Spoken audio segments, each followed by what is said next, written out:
எனது பேர் தயாபுரன் ராணி. நான் குடத்தண்ணியில் வசிக்கிறேன். லோன் உண்டு அவியல் தந்தவியல். அப்போ அந்த லோனை கொண்ட இந்த முயற்சியில் அந்த கோழி இந்த லோனை தந்து நான் திருப்பி அது பெரிய கூடா போட்டு அதுக்கு கோழியல் வாங்கி வளர்த்து கொண்டு வரேன். என் பேர் அருமநாயகி. எனது கணவர் காணாமல் போயிட்டார். எனக்கு 5 பிள்ளைகள். இந்த முயற்சியால தான் 30 கோழி வளர்க்கின்றேன். கோழி விட்டு தான் சாப்பிடுறோம். எனது பேர் ரஞ்சித்குமார். அது சிபிஆர் நிறுவனத்தினால 25,000 ரூபாய் எடுத்தனான். வாரத்துக்கு நாங்கள் அதை கொண்டு பிள்ளைக்கு மாப்படி வந்தாயில பிள்ளைகளை படிப்பிச்சிருந்தால பெற முடியும். எனது பேர் நித்யானந்தன் சிவரூர். நான் அளவட்டியில் வசிக்கிறேன்.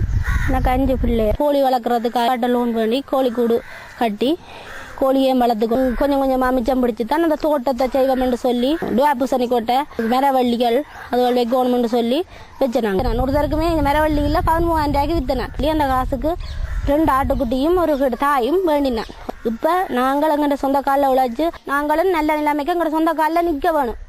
எனது பெயர் குவிதாசாதயானி. சிபிஆர் லோன் ஒன்று கொடுக்க தொடங்கினவ.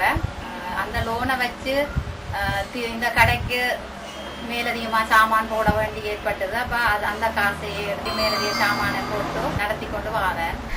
என்னுடைய பேர் ரஜினி.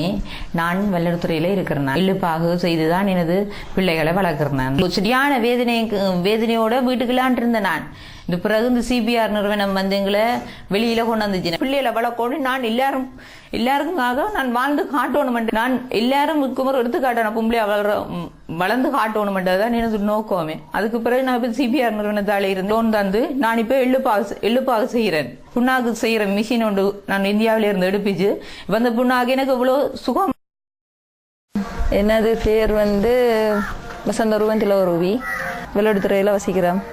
எனக்கு 3 பிள்ளைகள் இருக்கணும். அவர் வெள்ளவான் கடத்தி காணா போனவர். ஒரு தட்ட உதவியும் இல்லை. ஒரு தட்டையும் நாங்கள் போனதும் இல்லை. ஒரு தட்டையும் ₹1 காசு நாங்கள் வாங்கினதும் இல்லை. இவ்வளோ கஷ்டத்தின் மத்தியில நாங்கள் போய் வாழ்ந்தோன்று இருந்த நாங்கள். அப்படி இருக்கைகள் எங்களுக்கு சிபிஆர் ஃபாதர் எங்களை மாதம் ஒரு தடவை எங்களை கூப்பிட்டு எங்களுக்கு மனதாலயம் எங்களுக்கு தைரியம் மூட்டி எங்களை இப்போ இப்படியான ஒரு நல்ல நிலைமையில கொண்டு எங்களை விட்டுருக்கேன். கடைசியா எங்களுக்கு லோன் தந்தாண்டி நல்ல இப்போ எங்கெந்த சொந்த காலிலேயே இப்போ நாங்கள் நின்று இப்போ எங்க பிள்ளைகளை இப்போ நல்ல முறையில சொந்த காலிலேயே நாங்கள் நிக்கிறோம். யார்கிட்டையும் போய் இப்போ ₹1 தாங்கன்னு சொல்லி கேட்கிற அளவுக்கு இல்லை. சிறு உதவி தான் இப்போ செய்தவியல்.